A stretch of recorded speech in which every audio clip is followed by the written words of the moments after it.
Selamat siang, ketemu lagi sama Yayang. Hari ini saya mau ajak kalian jalan-jalan ke kota atau desa Noorddorp ya.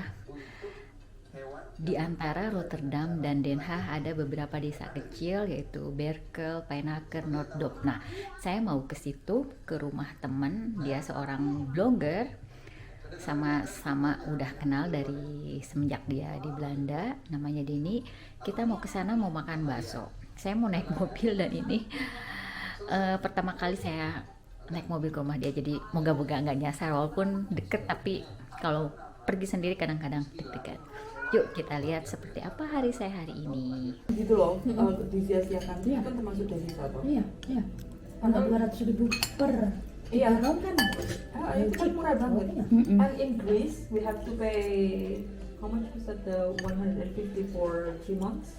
1 month, I think 150 euros to sail in Greece for 1 month. Compared to 200,000, you have to pay in Indonesia to. Mau nanya-nanya sama Ika.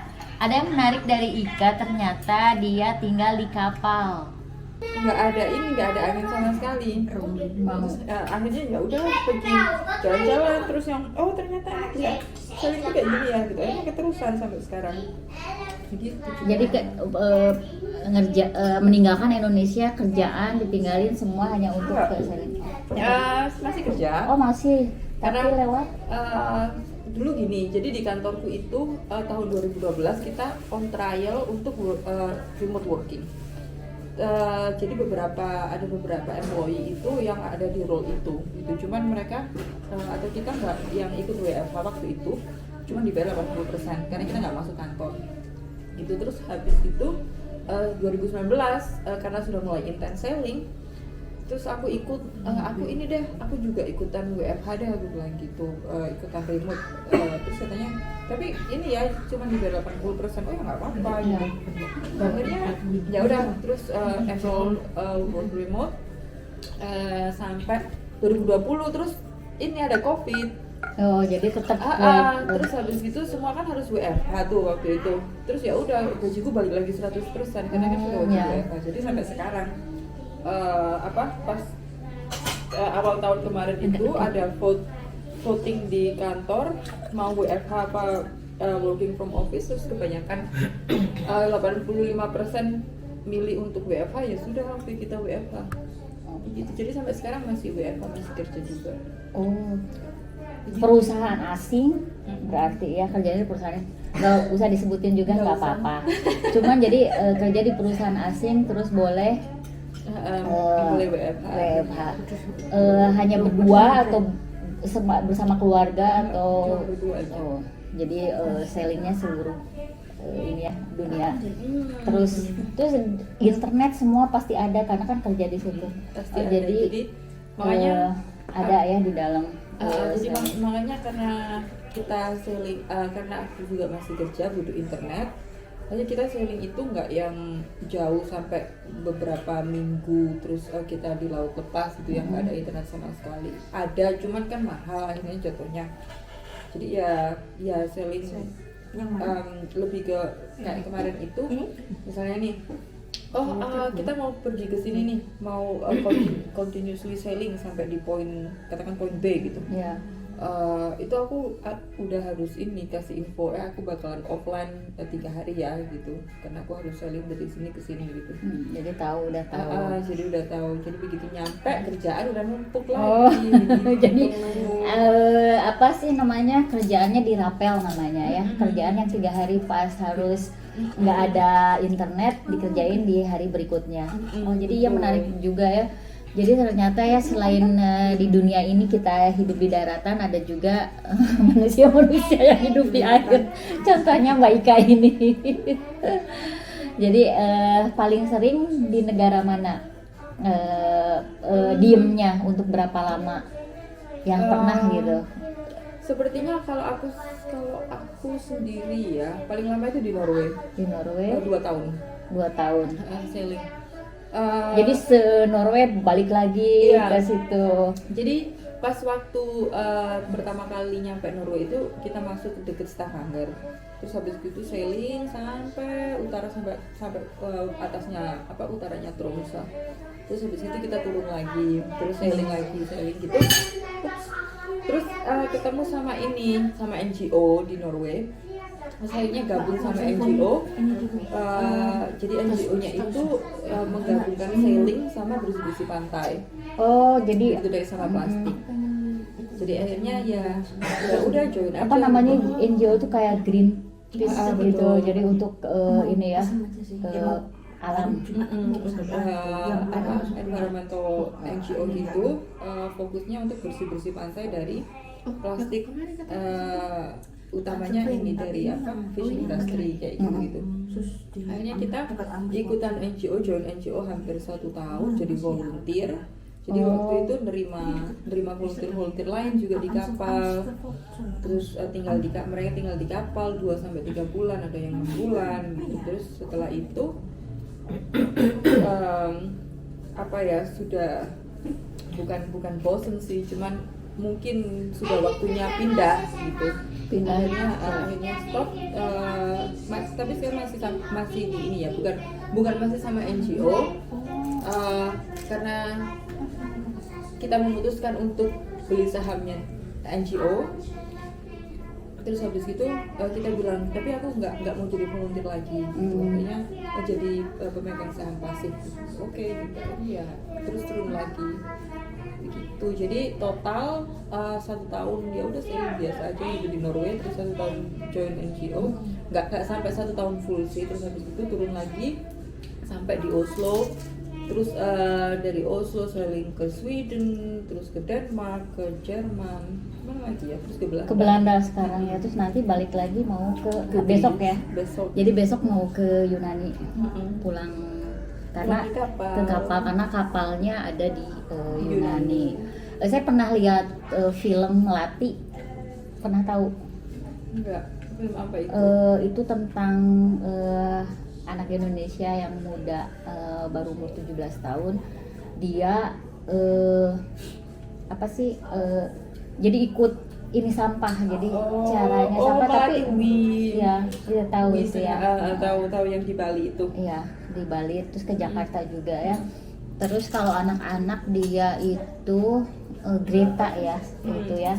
Jadi kayak ini ya, apa sih kerjaannya, yang aktivisnya ke arah ya ini dunia. Tapi jangan bukan sampai aktivis ya. Bukan, cuman si sahamnya juga kan itu sampai dibeli kayak begitu, berarti kan ada sangkut pautnya. Enggak, karena beda ya? Cuman waktu itu ini aja sih, ada ini off the record ya. Ya, jangan. Udah nggak usah dibilangin. Nggak usah dibilangin. Dibilangin. Kayak begitu. Terus karena jadi inget ya waktu pertama kali ke Belanda, saya pernah baca atau lihat di televisi ada Laura Dekker, kalau Denny tahu juga. Siapa? Laura Dekker. Kalau Denny tahu ya.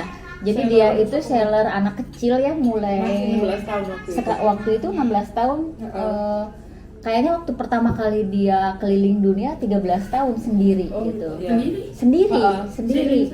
Iya, sampai sama Orang Belanda. Sama pemerintah Belanda sempat dikasih diprotes. Iya, diprotes karena kan di bawah umur, masih sekolah. Nah itu jadi ingat, jadi kayak ngedengerin dia ngomong seller di kapal hanya berdua ke seluruh dunia. Jadi saya ingat Laura Dekker gitu ya. Jadi mereka yang hidup di laut ya. Ika mau diceritain siapa ini, kata Denny tadi selebnya Twitter. Bukan Mbak Denny ini seleb tweet juga loh. Iya, aku nggak nyata ya. followernya Ika di Instagram itu banyak. Akun Instagramnya Ika banyak itunya followernya. Coba disebutkan akun Instagram. Boleh disebutkan aja, disebutin kalau misalkan mau tahu tentang kegiatan Ika di lautan, bisa dilihat di Instagramnya Cendo is sleeping. Hahaha, gimana tuh nanti? Ntar aku tulisin. Oh iya, itu ya, dilihat ininya, Instagramnya untuk kalian yang pengen tahu tentang tentang selling. Jadi bisa lihat-lihat ya. Jadi kita ngobrolnya cuma segitu aja karena masih banyak yang harus diobrolin. Selain dari itu. Oke, Ika makasih ya udah mau ngobrol di YouTube saya.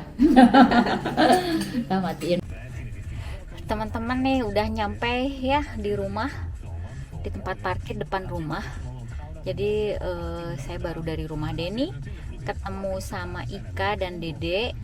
Tadi di vlog sedikit diceritain Ika itu tinggalnya di kapal ya gitu. Jadi kapal dia itu nomaden. Jadi pindah-pindah dari satu negara ke negara lain. Jadi cuma ada di lautan aja.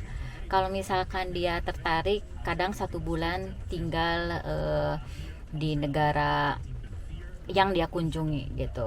Atau yang paling lama katanya 2 tahun, tapi keliling-keliling juga di kapal di perairan Norwegia ya, 2 tahun tadi dari cerita yang saya ambil. Menyenangkan bisa ketemu dengan orang baru, pengalaman baru. Di vlog cuman sedikit ya diceritainnya karena saya tidak siap dengan pertanyaan-pertanyaan, terus udah keburu ngobrolnya, udah sambil lewat gitu. Jadi tertarik pada saat terakhir, oh ya gimana kalau di videokan. Ini udah nyampe ke rumah, udah jam 15.40, masih di dalam mobil. Jadi saya punya waktu 5 menit